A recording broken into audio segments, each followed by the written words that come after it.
Na Belle Époque brasileira, que difusamente coincidiu com a transição para o regime republicano, surgiram aquelas perguntas cruciais envoltas no oxigênio mental da época, muitas das quais, contudo, nos incomodam até hoje.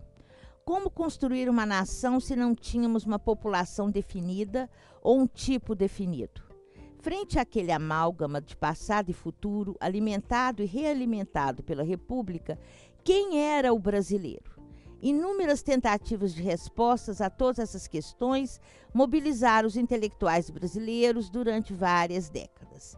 Esse é um texto do professor Elias Saliba, que é professor do Departamento de História da USP, e é muito interessante que o professor Elias Saliba, a obra dele, a historiográfica, ela é marcada pelo humor. Ele trata a história do Brasil de uma forma humorística e bem-humorada, né? Então vamos falar, Belle Époque brasileira, né? Nós temos uma Belle Époque na Europa entre finais do século XIX até o início da Primeira Guerra Mundial, 1914. No Brasil, a Belle Époque vai coincidir mais ou menos com a época europeia. Ela vem aí do final do século XIX nessa transição da monarquia para a república, né? E chega aí até por volta dos anos 20.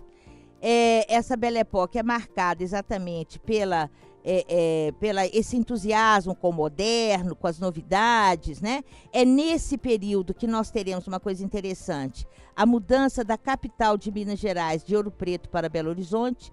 Belo Horizonte é construída, planejada, a primeira cidade projetada dentro daquele estilo do moderno, do novo, da novidade mesmo. Então, nós vamos ver as perguntas cruciais, na verdade, o que o texto está querendo dizer. Apesar de estarmos mudando de um regime monárquico, tradicional, convencional, para um regime republicano, visto como uma coisa nova, moderna, não contemporânea, quem é o brasileiro? Não se sabe exatamente de onde vem essa etnia brasileiro, né? Então, essa é a pergunta que o professor aqui deixa no ar. Entre as tentativas de responder durante a Belle Époque brasileira as dúvidas mencionadas no texto, é correto incluir as explicações positivistas e evolucionistas. O positivismo é uma filosofia francesa que nasce no final do século XIX com Auguste Comte. Auguste Comte é o filósofo do positivismo, e o positivismo é uma filosofia que propõe a ordem, a organização, a disciplina, não é? Então, seria o brasileiro originário desse modelo? E o evolucionismo é uma proposta também que vai nascer através de Darwin, que é um naturalista britânico, e Jean-Baptiste Lamarck, que é um naturalista francês, que alegam, tanto um quanto o outro, e outros cientistas que vão também confirmar essa proposta, que a espécie humana ela é fruto de uma evolução de seres vivos, né? Então, as explicações positivistas e evolucionistas sobre o impacto da mistura de raças na formação do caráter nacional brasileiro. Os projetos de valorização dos vínculos entre o caráter nacional brasileiro e os produtos da indústria cultural norte-americana.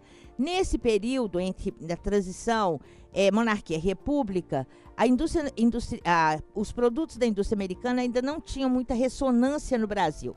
Até o final da Primeira Guerra Mundial, o modelo brasileiro ele é extremamente europeizado, né? A cultura que entra aqui é a cultura francesa, aristocrática, e o modelo econômico é o modelo britânico. O reconhecimento e a celebração da origem africana na maioria dos brasileiros e a rejeição às tradições europeias. Exatamente o contrário, né? Nós vamos ver que há uma rejeição a essa origem africana, inclusive uma rejeição bastante cruel e violenta, marcada pela exclusão, pela discriminação, pelo racismo mesmo. E o apoio e toda um orgulho em falar dessa influência europeia. A percepção de que o país estava plenamente inserido na modernidade e havia assumido a condição de potência mundial.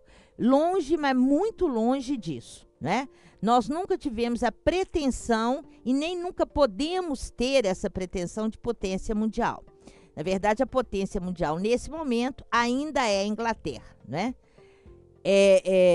Exatamente porque a Inglaterra mantém esse patamar até o final da Primeira Guerra, quando é substituída pelos Estados Unidos. O desejo de retomar o período anterior à chegada dos europeus e de recuperar padrões culturais e cotidianos indígenas, muito longe dessa proposta também. A chegada dos europeus aqui é do século XVI, quando chegaram as primeiras expedições portuguesas, e recuperar padrões culturais e cotidiano indígena é impossível, porque o próprio europeu que veio para o Brasil, ele destruiu esses padrões culturais e cotidianos dos indígenas, obrigando-os, inclusive, a inserir no processo civilizatório da Europa. De maneira que o gabarito correto é a letra A.